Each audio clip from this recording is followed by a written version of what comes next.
Boa noite, sejam todos bem-vindos. Eu sou Juliana, aqui do Guia Viver Bem. Estamos aqui para mais uma live. Ontem, dia 1º de janeiro, começou a Semana Nacional de Prevenção da Gravidez na Adolescência. E a gente vai conversar sobre isso. Esse foi o tema da reportagem de capa da nossa VB Digital, que saiu agora no início do mês. E a gente vai receber hoje a doutora Ana Carla Freitas para falar sobre esse tema, para falar sobre gravidez na adolescência. Então, se você conhece mães de adolescentes, se é você a mãe de adolescente, compartilhe essa live para convidar essas mães para acompanharem aqui esse bate-papo, que eu tenho certeza que vai ser muito esclarecedor. Estou esperando a doutora Ana Carla entrar para a gente iniciar esse bate-papo. Deixa eu ver se ela já está por aqui. Ainda não. Ainda não. Deixa eu mandar o convite para ela. Que a gente começa esse bate-papo hoje sobre prevenção da gravidez na adolescência. Para quem não sabe, as estatísticas vem diminuindo bastante dos últimos anos para cá, mas aqui no Brasil os índices ainda são altos. A cada hora nascem 48 bebês aqui no Brasil que são filhos de mães adolescentes. E que é isso? Entre 10 e 13 anos de idade. A doutora Ana Carla chegou, vou mandar aqui o convite para a gente começar esse bate-papo. Entrar pelo Instagram da Gratiari, que é a clínica onde ela trabalha. Deixa eu ver se ela... Mandei, doutora Ana Carla. Chegou aí o convite?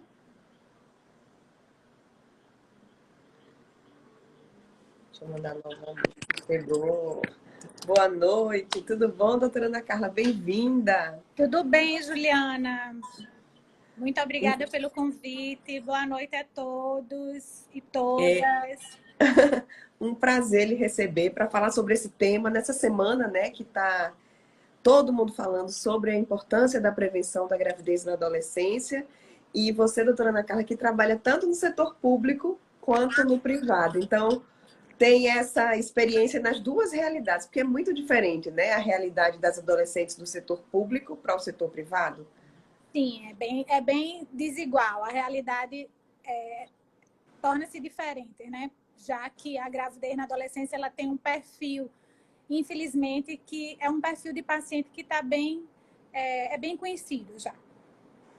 Doutora Ana Carla, só para a gente começar, né? Se apresente para todos que estão chegando aqui. Fala da sua especialidade, essa subespecialidade da medicina, né? Que é a ginecologia da infância e adolescência.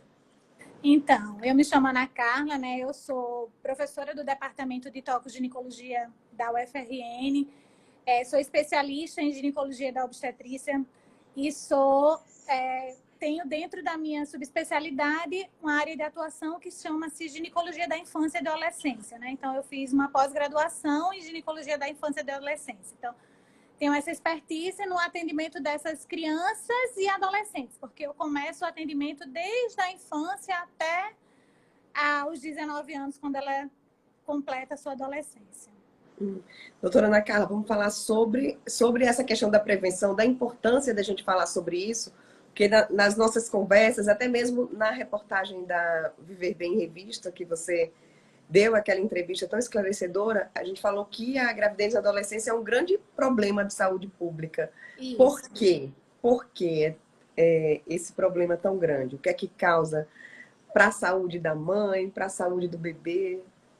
Então, ela torna-se um problema de saúde pública, Juliana, porque ela traz repercussões que são repercussões para a própria mãe, como você falou, né? Ela aumenta o risco dessa mãe durante a gestação, aumenta o risco do feto, ainda dentro da barriga da mãe, aumenta o risco do bebê ao nascimento, e além dessas repercussões, ela traz repercussões sociais importantes, né? Então, eu vou dar um exemplo com relação ao risco para a mãe, o inerente da própria adolescente, né? Então, a gente sabe que uma gravidez na adolescência, a adolescência, por si só, ela vai estar lá, como eu falei na entrevista, havendo um duplo anabolismo, uma competição pelos mesmos nutrientes. Então, tanto a mãe quanto o bebê, ela está competindo por esses nutrientes. Então, com isso, ela torna essa gravidez mais vulnerável. Então, ela pode, nesse momento, gerar um bebê com baixo peso, ela pode... O risco dessa mãe de uma eclâmpsia, o que é isso? Uma pré-eclâmpsia, níveis pressóricos aumentados durante a gestação, um risco de trabalho de parto prematuro, ou seja, o bebê nascer antes do tempo, um risco também de um baixo peso desse bebê, né? Então, de uma restrição de crescimento por conta dessa, né, competição por nutrientes. Tudo isso está envolvido nessa gestação. Então, isso traz um custo, né, para o sistema de saúde muito grande, essa gravidez, e traz também, além disso, repercussões para o bebê. É aquele bebê prematuro que vai precisar de um suporte ao nascimento, um suporte mais especializado, até de UTI muitas vezes. E com isso, ela também, a partir do momento que esse bebê vai para a UTI, ela, de toda forma, vai ter que se dedicar um pouco mais, então ela vai ser afastada do convívio da família, do suporte familiar na hora do nascimento. Imagine, não é fácil o nascimento, e na hora desse nascimento, o bebê vai para uma UTI, ela sai do convívio familiar e passa a estar, né, o tempo mais tem que estar mais disponível para estar naquele momento. Então, o suporte que ela teria, porque a gente sabe que nesse momento, a adolescente, ela não tem ainda o grau de maturidade desenvolvida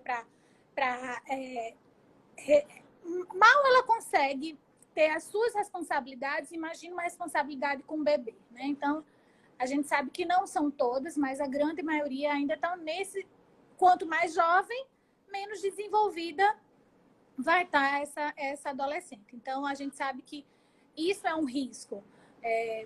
O baixo peso também é um risco que traz repercussões para esse bebê. Então, um bebê pequeno, muitas vezes ele está no tempo, mas ele é pequeno para aquela idade, né, gestacional que ele nasceu. Então, isso é uma das coisas também que é o risco. E o risco social, né? Que eu acho que tem um trabalho que mostra que a gravidez acontecendo antes dos 25 anos de idade, Juliana, ela perpetua o ciclo de pobreza. A dificuldade dessa menina em entrar numa faculdade, cumprir com seus projetos a longo prazo, né? Isso tem um impacto muito importante. Então, a gente quer que a gravidez aconteça, porque muitas vezes essa gravidez, na grande maioria das vezes, ela não é planejada e não é, muitas vezes, não é aceita, né? Então, mas em uma porção da população, ela pode ser planejada, né? Então, a gente precisa dar o apoio e o suporte necessário para quando ela for planejada, ela transcorra, né, durante o tempo de gestação, tudo bem. Doutora Ana Carla,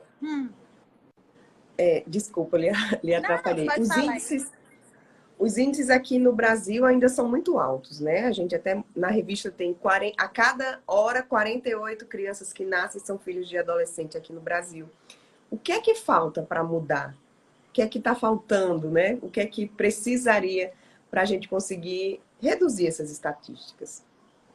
Então, Juliana, e olha que essas estatísticas elas vêm reduzindo. De 2020 para agora, a gente tem encontrado níveis cada vez menor. De 2000 para cá, houve uma redução de 32,4%, né, nessas gravidezes.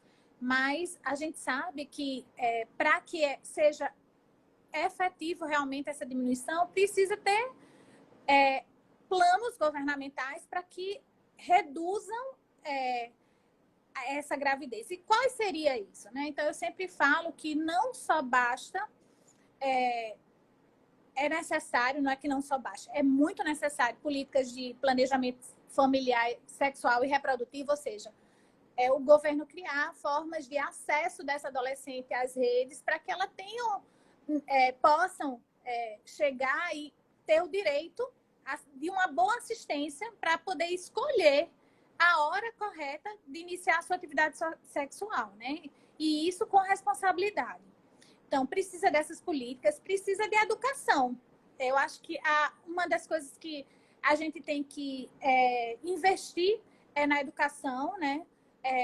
Para que, dessa forma, a menina, a adolescente, ela tenha o conhecimento, possa escolher a hora exata, né, da iniciação dessa atividade sexual, porque o conhecimento, ele não vai fazer com que a educação sexual não vai fazer com que ela antecipe o início dessa atividade sexual. Pelo contrário, vai fazer com que ela tenha responsabilidade na escolha dela e que ela possa escolher o momento exato para isso, né?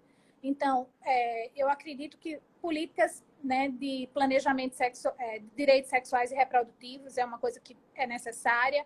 A educação, né, a educação sexual, a conversa domiciliar, né, trabalhar em casa. Eu acho que a família, ela é uma grande aliada para o combate também, né, da gravidez precoce.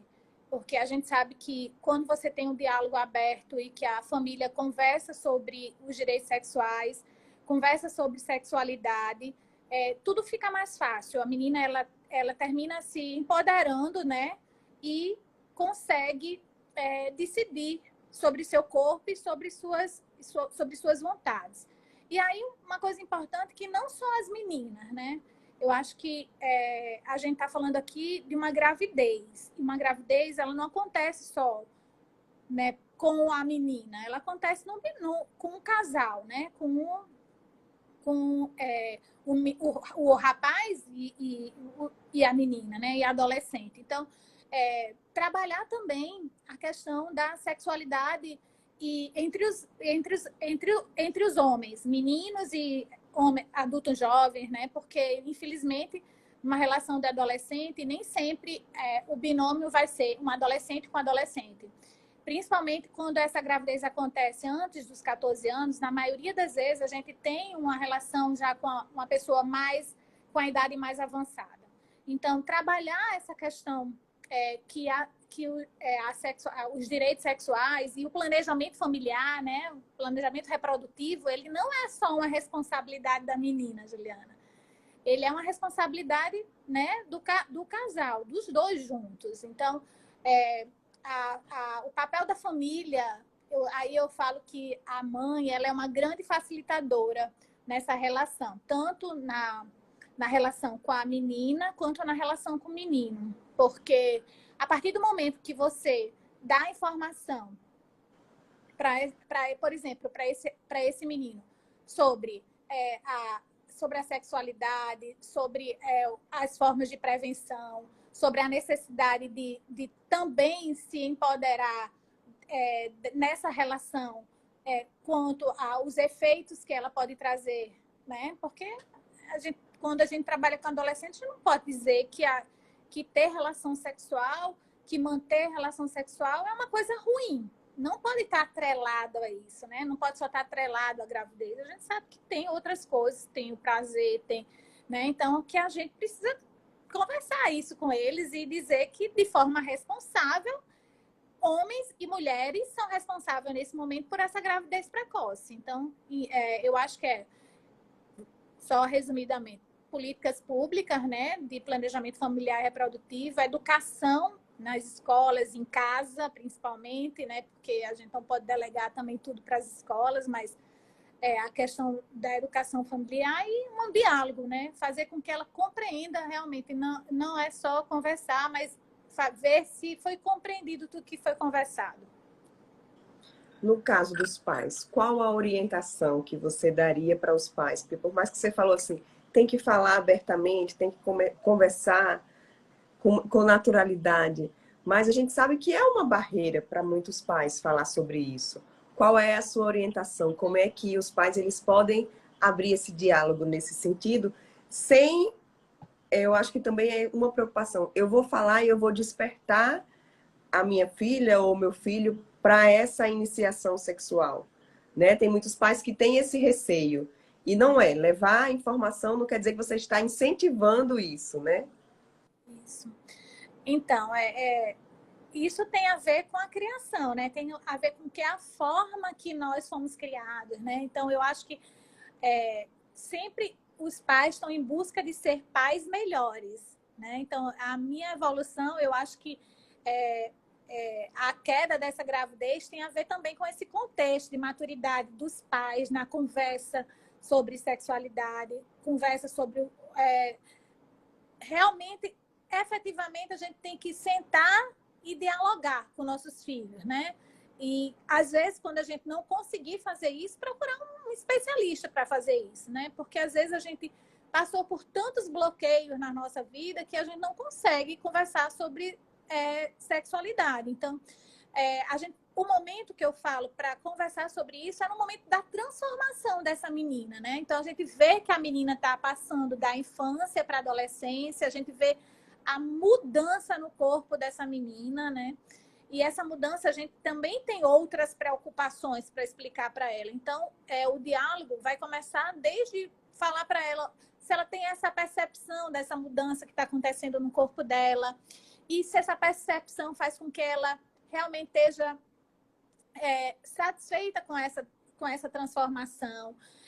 E que aí ela precisa ter uns cuidados, né? A gente sabe que durante essa fase, muitas meninas se transformam em verdadeiras mulheres, né? Então, o olhar para o cuidado com esse corpo, falar para ela que o corpo é dela e que ela precisa ter esse cuidado, né? Porque a gente sabe que existe, nesse momento aí, existem várias coisas que podem afetar e trazer repercussões para essa menina, né? Que é o abuso, né? A menina sofrer algum grau de violência por conta que ela está se transformando. Então, falar para a menina sobre isso, conversar sobre o corpo, os cuidados que ela precisa ter, que o corpo é dela, que é a permissão quem dá a ela sobre o corpo, né? Que ninguém pode tocar, ninguém pode... Se ela não permitir isso, isso é uma coisa muito importante a gente conversar. E aí, adentrar na questão da sexualidade. Porque ela vai despertar pelo namoro, ela vai despertar pela paquera, e a gente começa a vivenciar isso dentro de casa, e às vezes, muitas vezes, nessa hora, os pais se calam. E não é essa hora para ter esse momento. Pelo contrário, essa hora é a hora que a gente precisa realmente conversar com ela. Vai acontecer a intimidade, que essa intimidade vai ser uma permissão dela, né? E que com a intimidade vem também as responsabilidades, né? A gente sabe que não é só a gravidez que se inicia que a gente tem que cuidar quando a gente inicia uma atividade sexual. É a gravidez, vem junto com ela um conjunto de coisas que podem acontecer, por exemplo, infecções que podem acontecer se a gente não cuidar, se a gente não se prevenir através, né, do uso do preservativo. Então, realmente sentar e conversar. Não é oferecer uma informação a mais, mas dizer para ela que ela precisa conhecer o corpo dela, perguntar a ela se ela já teve curiosidade de conhecer o corpo dela, né, de ver as partes íntimas dela, se ela teve esse cuidado. Então, porque a partir daí você começa a abrir um diálogo, a menina se sente segura para conversar. Eu acho que não cabe mais assim proibições, né? Não que a mãe tem que concordar, não que os pais têm que concordar com tudo que os filhos falam, mas precisa ter um pouquinho, ceder um pouco para que ela se sinta segura para conversar com vocês a respeito do que está acontecendo. Então, eu acho que nessa hora realmente isso, essa troca, né, entre pais e filhos. Doutora Ana Carla, aí tem a consulta com a ginecologista especialista nessa fase da vida. A partir de que idade os pais devem levar essa adolescente para iniciar as consultas? É ainda na infância, na pré-adolescência? E qual a importância para essa adolescente e para essa família como um todo desse acompanhamento desde cedo? Né? Tem reflexo esse acompanhamento logo no início da adolescência ou na pré-adolescência ainda, para entrar nessa questão da prevenção, da gravidez e até abrir o diálogo na família sobre o tema? Isso, eu falo com relação a trabalhar essa questão, né, da sexualidade, dessa transformação, eu falo muito que o momento é exatamente na hora que a menina está passando pelas transformações, na puberdade, né? Então, a gente percebe que a mama vai estar desenvolvendo, o corpo está se desenvolvendo, e aí é a hora, né, de apresentar essa menina, se ela não, na infância ela ainda não foi apresentada, porque na infância, na maioria das vezes, ela vem por conta de uma demanda, uma queixa realmente, ou da família, ou da própria menina, mas a consulta de prevenção e de promoção à saúde, eu falo assim, a consulta de promoção e prevenção à saúde deve acontecer antecipadamente, não é isso? Então, ela deve, nesse momento que ela está entrando na puberdade, às vezes até a mãe me pergunta assim, qual o marco? Então, vamos deixar para quando acontecer a menarca, que é a primeira menstruação. Então, quando acontece nesse momento, eu acho que é o momento de nós, especialistas na criança e na adolescência, ser apresentado para essa menina, né? Porque ela vai ficar conosco por um bom período de tempo, né, sendo acompanhada. Então, iniciar essa relação médico-paciente nesse momento é uma hora boa para isso. Aí tem a questão do sigilo médico, tem muitas adolescentes que têm vergonha de ir para o médico com a mãe, né? Como é que fica esse sentido? Como é que é essa relação? Os pais, eles participam da consulta? O que é que vocês tratam nessa consulta?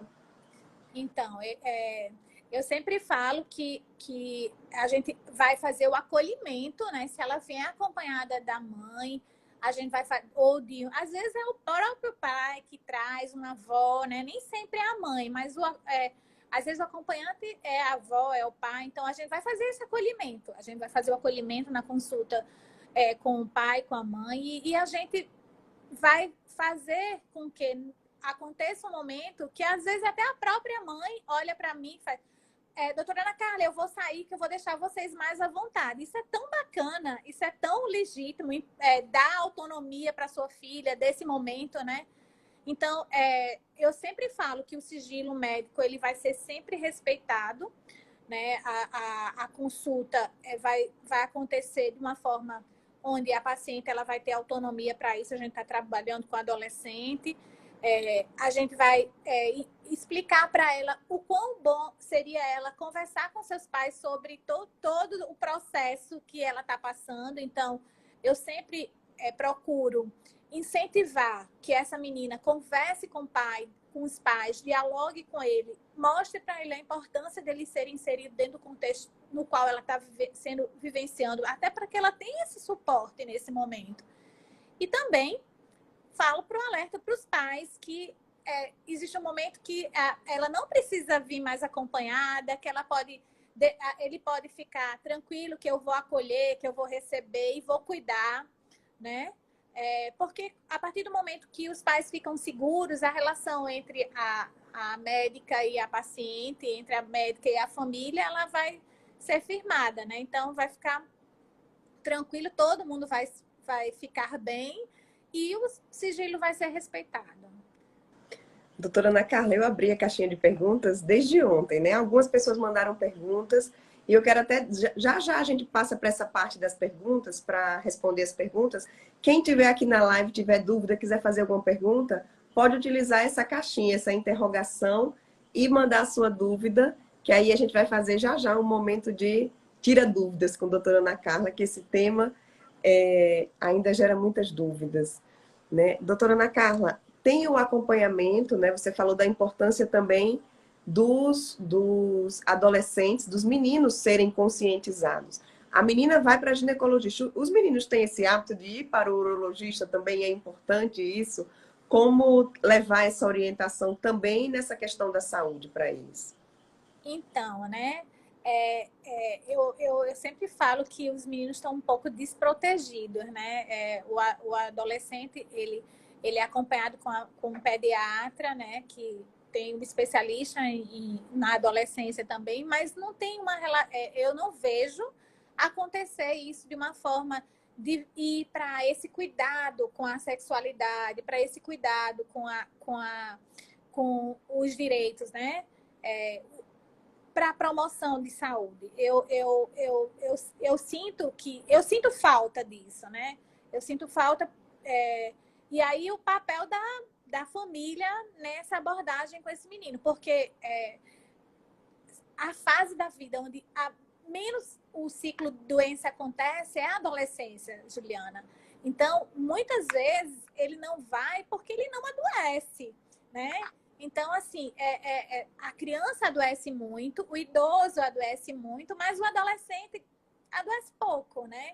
Então, eu estou falando assim de maneira generalizada, né? Então, a menina, por ter esse cuidado da transformação que ela vai acontecendo, a mãe, a família e às vezes até a própria adolescente, ela busca esse acesso, né? Então, eu sinto que os meninos, eles estão um pouco não acolhidos, né? A Karina Dantas está dizendo aqui, sou mãe de meninos e também sinto essa falta, né? Já começa na adolescência, então, porque homem tem uma resistência aí a médico a buscar, né? Então, já na adolescência também não tem essa entrada para eles. Às vezes não é nem pela resistência deles, é pela opção realmente, sabe, Juliana? Então, eu acho que não existe uropediatria para como tem ginecologia da infância e adolescência, entende? Então, eu sinto falta. Tem o cirurgião pediátrico, que na maioria das vezes é urologista pediátrico, mas não tem esse foco nesse acolhimento, entende? Doutora Ana Carla, com relação aos métodos anticoncepcionais para adolescentes, nesse início, né, nessas consultas, você já começa a falar e quais são os métodos que são mais indicados para as adolescentes? Então, sempre a individualização, né? Eu sempre falo que cada paciente vai ter a forma que a gente vai conduzir nesse método de anticoncepção. A gente sempre fala que para adolescência o ideal é que a gente faça o que a gente chama de dupla proteção. O que é isso? Usar um método de barreira associado a um método, né, efetivamente por exemplo, de preferência, um método de longa duração, que a gente chama anticoncepção de longa duração. Por quê? Porque realmente a gente espera que ela passe um longo período sem engravidar. Então, esse método vai dar uma proteção a ela entre 5 até 10 anos para ela poder decidir o momento certo dela ter sua gestação. Então, hoje a gente tem tentado cada vez mais usar esses métodos na adolescência, que são métodos que são muito seguros e que não tem uma dependência diária. Por exemplo, a pílula anticoncepcional, ela tem que tomar todo dia, ela tem que lembrar, né? A gente sabe que nessa fase é uma fase bem difícil, né? Dorme até tarde, fica até muito... dorme, demora a acordar. Isso tem essa interferência. Então, a gente procura sempre um método, usar o método de barreira, que é um método de proteção, né? Não só para a gravidez, mas também para as infecções sexualmente transmissíveis. E um método que seja efetivo realmente para prevenção da gravidez.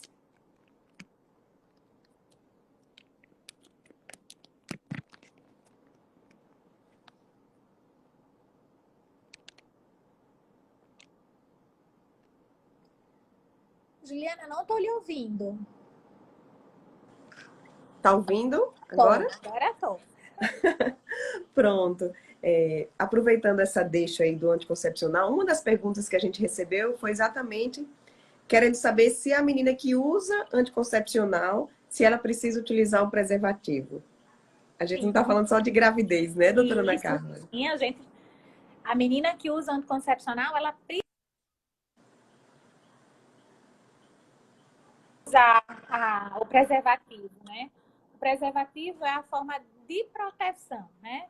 Então, ela nunca deve aceitar o não uso do preservativo. E é isso que a gente fala na hora que a importância dos pais do menino conversar com eles a respeito também desses cuidados, né?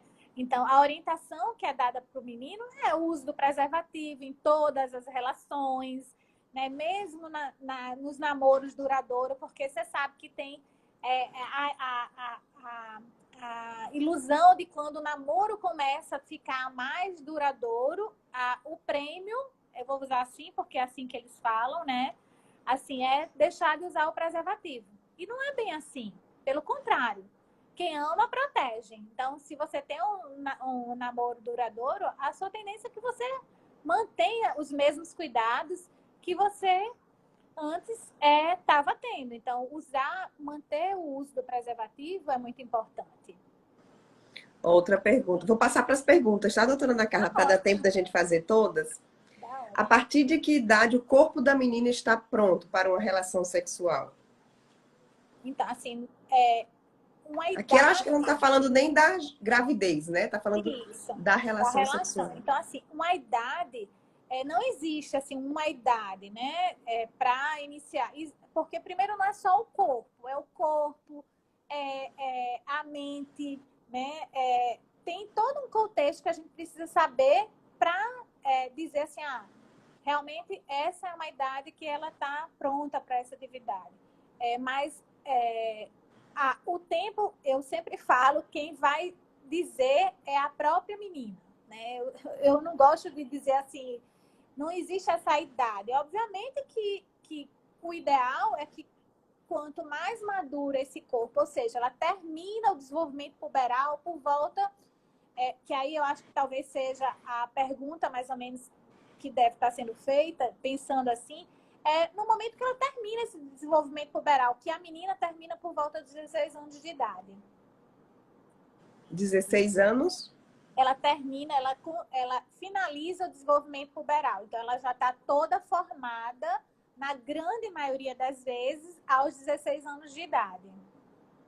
Mas essa menina aos 16 anos, digamos que ela engravide, os riscos são menores por essa fase já ter passado ou não? Os riscos são os mesmos? Riscos, obviamente que não são iguais os riscos entre 10 e 14 anos, mas até ela completar os 19 anos, ela tem os riscos que são próprios da gestação, né, precoce. Minha filha tem 8 anos e já começaram a nascer as mamas. Isso é normal? Então, a gente fala assim de uma puberdade precoce, certo? Quando ocorre o surgimento dos caracteres sexuais secundários, que é mama, pelo, ou a própria menarca, que é a primeira menstruação, antes dos 8 anos de idade.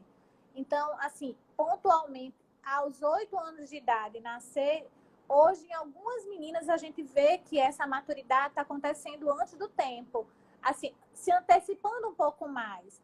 A mama nascer aos 8 anos não significa dizer que ela vai menstruar aos 8 anos. Ainda vai ter tempo aí para que ela desenvolva, mas é sempre bom, se está tendo esse alerta, se está tendo essa percepção, de ir para uma avaliação. Entende, Juliana? Porque aí fica mais correto da gente ver, não, explicar e acalmar essa mãe que esse desenvolvimento está acontecendo de forma natural e que vai ainda demorar até ela chegar à menarca. Ou não, tem outras coisas, porque, por exemplo, às vezes a menina está com desenvolvimento da mama, mas é aquela menina que já teve o que a gente fala, né, um desenvolvimento somático, ela já cresceu, tem uma idade, um aceleramento na curva de crescimento, ou seja, a gente vê que aquela menina grandona entra na sala do quarto ano, todas as meninas baixinhas e aquela menina maior. Então, isso chama atenção a gente. Então, existem alguns sinais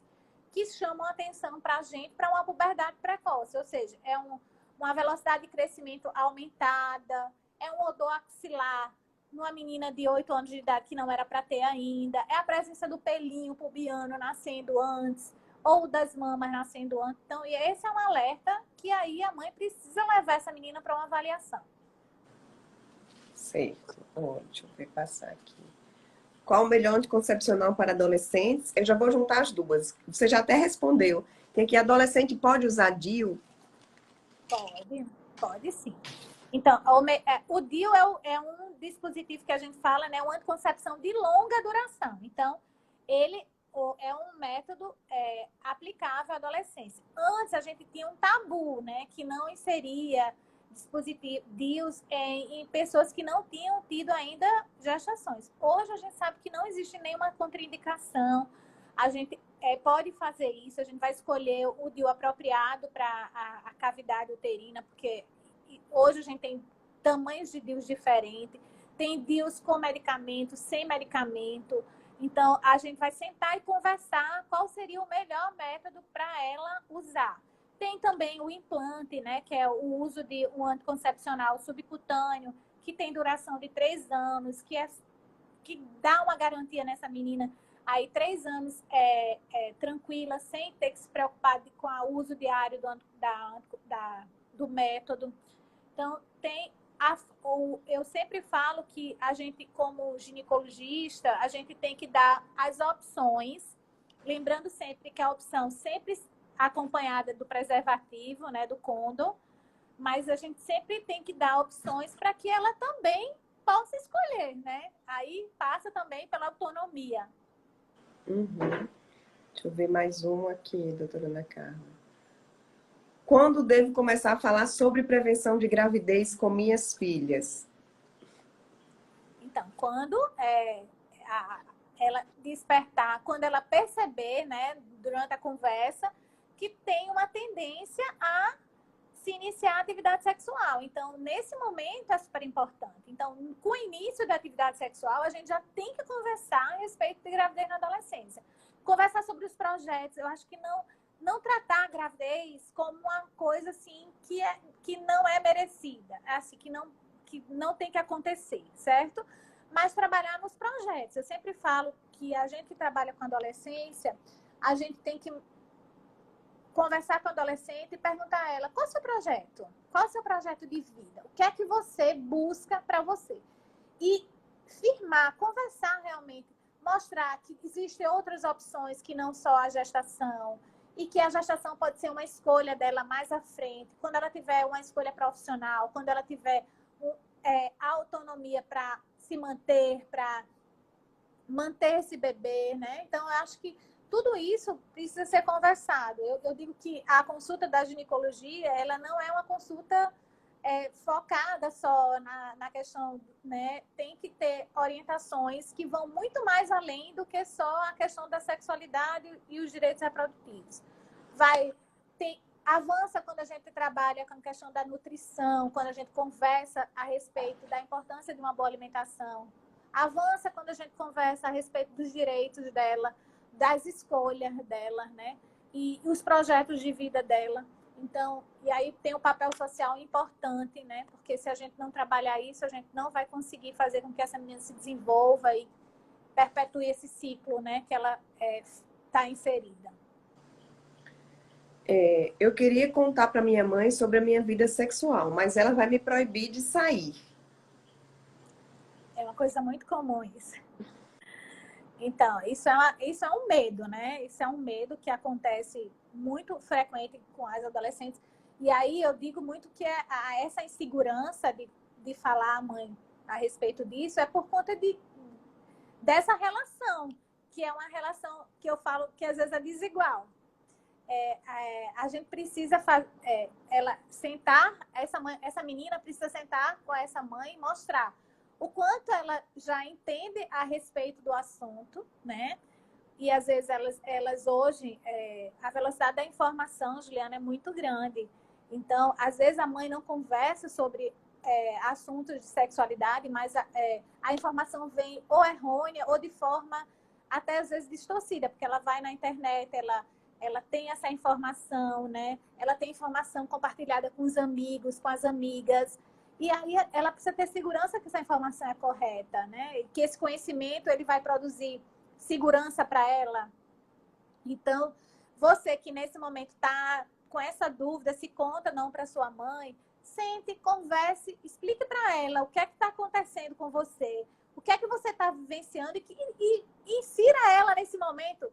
Peça o apoio dela para isso, mostre a ela que você é uma pessoa responsável, que soube a escolha e que não vai ser essa proibição no sair que vai impedir que você tenha relação, né? Porque eu tenho vários exemplos de situações que não precisou sair de casa, né? Então, esse cuidado a gente precisa ter de falar realmente para os pais, falar, estabelecer, às vezes, entenda que às vezes essa mãe não conversa com essa filha, Juliana, não é porque ela não quer, é porque ela não tem embasamento, às vezes ela não tem a segurança. Eu estou falando aqui de todas as classes, certo?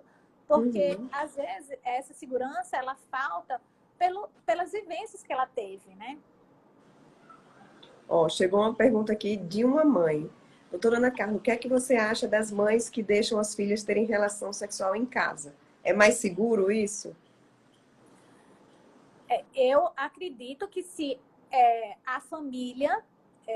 hoje a gente sabe do grau de violência que os filhos sofrem quando eles saem, né? Assim, a exposição à violência que os filhos saem, né? Então, se isso está acordado, se isso tá confortável para os pais, eu acho que é muito interessante isso. Eu não vejo nenhum problema nesse tipo de relação. Obviamente, você tem que conversar e se sentir à vontade, porque muitas vezes o pai faz isso, os pais fazem isso de uma forma desconfortável para eles. Então, com certeza é muito mais seguro que esse casal ele mantenha a relação no lugar de segurança do que ele está exposto a locais onde eles podem sofrer violência e, de repente, causar um dano muito maior nessa relação. Eu acho que é muito melhor. Mas aí é uma opinião pessoal, não. A namorada do meu irmão pode vir para a minha casa, mas eu não posso ir para a casa do meu namorado. Também tem isso, né?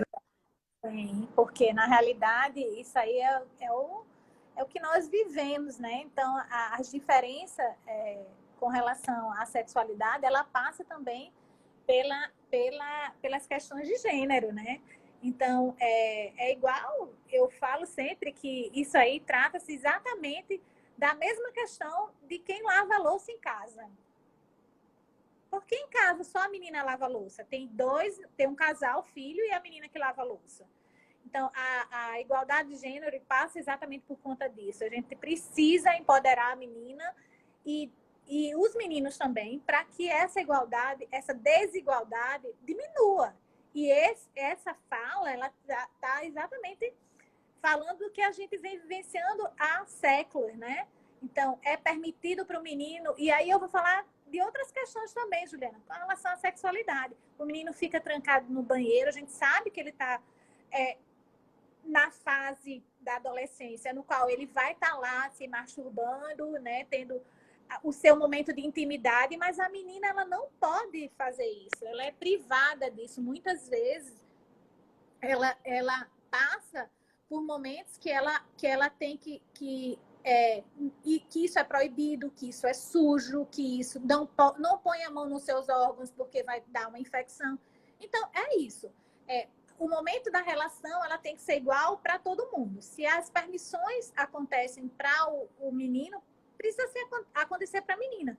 Mas com responsabilidade, sempre com responsabilidade, né? Então, essa questão da permissão passa pela desigualdade de gênero que a gente enfrenta e que é muito evidente no nosso país e no mundo ainda, infelizmente. Chegou mais uma pergunta aqui. E quando você percebe tendências homossexuais na filha? Como conversar sobre isso e o que falar da relação sexual? Acho que é isso, da relação sexual. Isso. A relação sexual vai acontecer entre meninos, eu sempre falo, entre meninos e meninas, meninas e meninas, e meninas, e ela pode ter opção por menino, por menina, por menino e menina.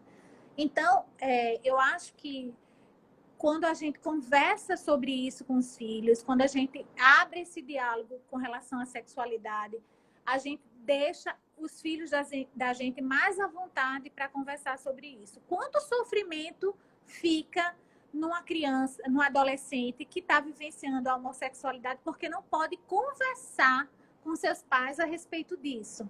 Então, se o pai teve a percepção, conversar realmente, falar sobre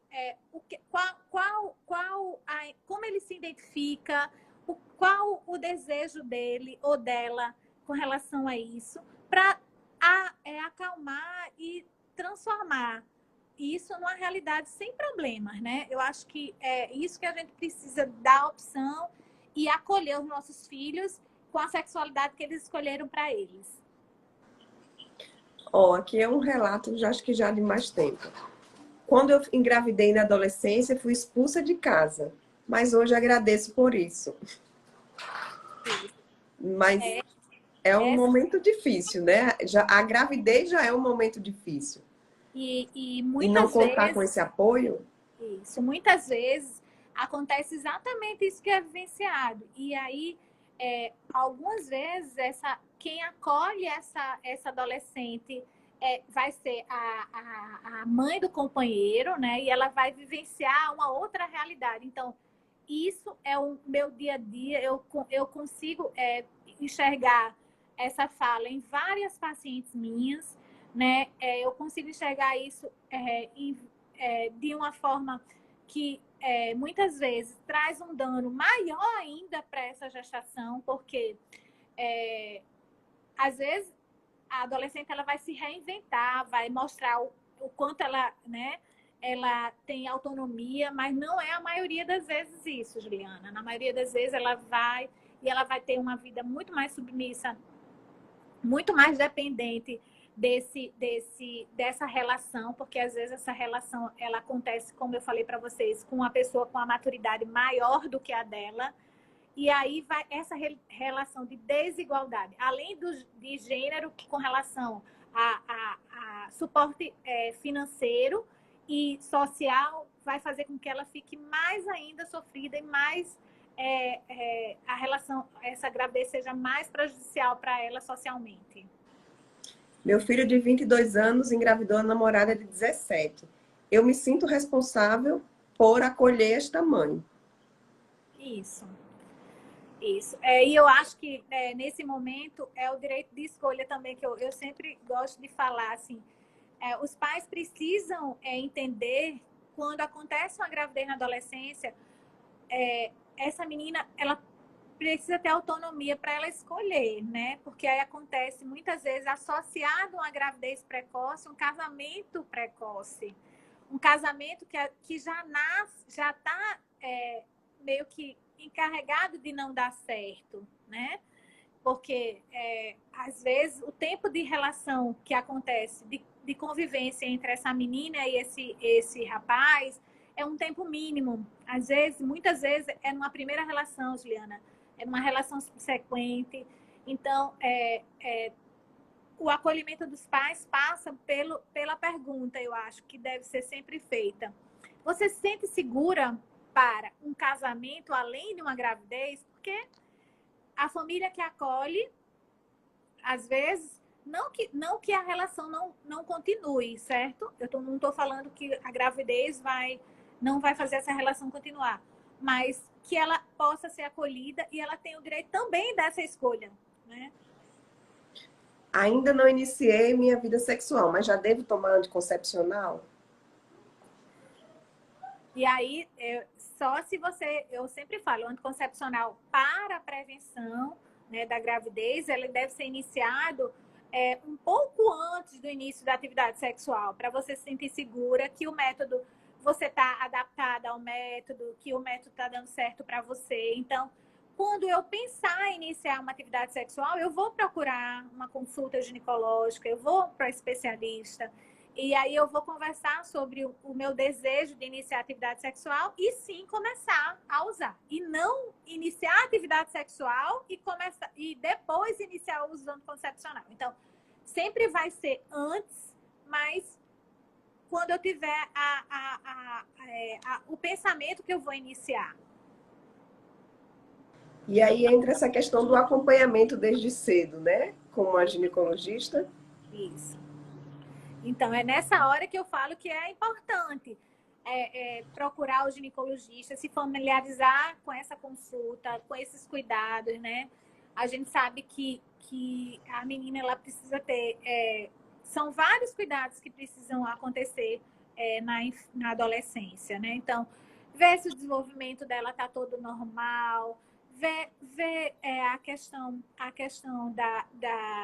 da menstruação. Muitas meninas sofrem, né, com dismenorreia, que é dor durante o ciclo menstrual, que incapacitam elas de ir ao colégio, de ter uma vida social normal, às vezes praticar o esporte. E muitas se consultam através... a mãe passa o analgésico, a tia usava isso. Cólica eu já tenho desde a minha infância. Então, nesse momento também, dá esse suporte para que ela vivencie essa menstruação de uma forma sem causar tanto dano psicológico. Causa mesmo. Muitas meninas não suportam menstruar, têm uma verdadeira aversão à menstruação. Então, e aí a gente tem esse apoio para dar. Chegou uma pergunta aqui, eu vou fazer só essa, doutora. A gente já está chegando em 1 hora de live. Quando pai e mãe divergem sobre isso. Tenho 3 filhas. Meu marido acha que nenhuma tem relação sexual ainda. Então, porque... Tem mãe que esconde do pai? Tem mãe que esconde do pai, até porque às vezes, infelizmente, ela não consegue não é que ela esconda, né? Na realidade, eu digo que muitas vezes os pais, eles têm consciência do que está acontecendo com os filhos, Juliana, mas é muito mais fácil achar que não está acontecendo para não se abrir ao diálogo, né? Então, quando acontece isso, a minha sugestão é que realmente inclua esse pai, converse realmente com esse pai, né? É muito difícil, é muito fácil falar, não é fácil. Muitas vezes eu peço para que, se a adolescente se sentir confortável e quiser que eu converse, eu peço para que o pai venha e a gente tenha essa conversa juntas, né? Porque às vezes ela se sente segura, tão segura com a gente, que ela quer contar aos pais, mas quer contar na presença de alguém que não é que eu vá dar, né? Eu vou corroborar com o que está acontecendo, mas sim eu vou conversar a respeito dos direitos que ela tem e quão bom ela está inserindo eles na vida dela, né? Que é essa história da autonomia. Então, a gente nem sempre vai concordar com os filhos da gente. Então, nem sempre o esposo dessa senhora vai concordar que as filhas tenham que iniciar atividade sexual. Mas ele vai precisar aceitar que já aconteceu e que ele precisa estar presente nesse momento para ajudar tudo isso. Logo 3, hein? 3 meninas. Doutora Ana Carla, para a gente terminar esse bate-papo, já quero dizer que vai ficar gravado essa live lá no nosso canal do YouTube, na íntegra, tá? Quem perdeu, quem quiser assistir, quem quiser mandar para o marido, mandar para uma amiga, mandar para outra mãe, é só encaminhar. E eu queria que você terminasse, assim, uma mensagem final da doutora Ana Carla, dentro dessa semana da prevenção da gravidez na adolescência, né? Mas que é muito mais amplo que a prevenção da gravidez na adolescência, esse tema. Então, como o assunto é um assunto realmente que a gente precisa partilhar, conversar, porque a gente só vai conseguir diminuindo a taxa de gravidez, só vai conseguir diminuir essa taxa de gravidez se a gente der informação, né? Então, momentos como esse que a gente está fazendo aqui, conversando sobre os direitos sexuais e reprodutivos, são momentos muito importantes, Juliana. Então, a minha mensagem é que quem hoje assistiu aqui a live, né, que vivenciou um pouco, que pode compartilhar o conhecimento, sinta-se à vontade para isso, né? Quem tenha alguém que está vivenciando isso, dê o suporte, acolha, né? Então, nunca feche a porta para uma adolescente. A adolescente, quando ela vem pedir ajuda, ela está realmente precisando de ajuda. Então, acolha. Eu falo que a palavra para a adolescência é acolhimento, comunicação, né? Para que ela passe pela adolescência de forma responsável, assistida e possa ter autonomia pelas suas escolhas. Eu sempre falo que a coisa mais importante na adolescência é a autonomia das escolhas. Então, se eu conheço, se eu sei o que está acontecendo, eu vou ter discernimento para escolher. E a boa escolha vai fazer com que essa adolescência traga bons frutos para uma mulher adulta. Então, é isso. É o conhecimento, né? e a questão da autonomia. Chegou aqui uma reclamação. Juliana, você não fez a minha pergunta. Qual Faça, a Juliana. orientação para mães de filhos adolescentes? Porque eles também são responsáveis por isso. Isso. É exatamente aquilo que eu conversei no comecinho, né? Assim, falar para o adolescente das transformações que ele está tendo, né? E que ele, quando ele, junto com o namoro, a companheira, a parceira, eles resolverem ter essa atividade sexual, a responsabilidade do planejamento, da anticoncepção é dupla, é do casal, nunca só da menina. Então, explicar para mães eu sempre, mães estão fazendo um papel super importante no aconselhamento dos filhos, porque as mães querem os filhos melhores, né? Então, por exemplo, eu vou me dar meu exemplo quanto a mãe, eu quis conversar sobre a sexualidade com meu filho desde o início, desde a hora que ele começou a transformar o seu corpo, e aí a gente começou a conversar sobre isso, né? Então, não é vergonhoso a mãe, porque às vezes o pai, ele vem muito com o machismo, né? Vem de gerações em gerações. Então, ele não. Muitos pais já têm um diálogo massa com os filhos, homens, mas muitos não. Ainda tem aquela história ainda da questão da sexualidade que não é mais assim. Hoje, muitos meninos se resguardam para iniciar atividade sexual com a namorada, né? Numa escolha bacana, consciente dessa relação, de igual como as meninas escolhem. Então, isso tem mudado essa visão, né? De iniciar uma relação só por iniciar. Então, isso é muito bacana. Então, o papel da mãe é esse, informar que ele também tem esse direito de escolha, que a sexualidade dele, ele vai escolher, e que ele tem que respeitar a escolha da menina. Um rapaz consciente é um rapaz que não força e não diz que a relação tem que ser iniciada porque já faz tempo de namoro, porque é um prêmio que ele vai ganhar. Não, ele tem que respeitar o momento e conversar a respeito disso com sua namorada, com sua companheira, né? Para que essa escolha seja... E o papel da mãe é esse, é informar ele a respeito dessa questão, que ele também tem autonomia de escolha, que ele também precisa escolher bem a hora de ter a relação sexual dele. Ótimo, doutora Ana Carla, muito obrigada. Passou voando uma hora aqui nesse bate-papo. Esclarecemos muitas dúvidas. Quero até deixar o convite para quem está aqui. Reportagem de capa da Viver Bem desse mês. É com a doutora Ana Carla, falando exatamente sobre isso. Tem muita informação importante também lá na revista. É só clicar no link que está aqui na bio, que vocês podem baixar a revista gratuitamente. Muito obrigada, doutora Ana Carla. Doutora Ana Carla entrou aqui no perfil da Gratiária, na Gratiária que você atende, né? Essas adolescentes. Isso, na Gratiária que eu atendo, fica na Auris Coelho 378. E eu estou lá pronta para esperar todos vocês. Quero agradecer a todo mundo que esteve aqui com a gente, né? E que curtiu um pouquinho essa informação, que é nesse momento que a gente está disseminando a prevenção da gravidez na adolescência. Com essas conversas que nós criamos o hábito de prevenir e de cuidar das meninas. Ótimo. Muito obrigada, doutora Ana Carla.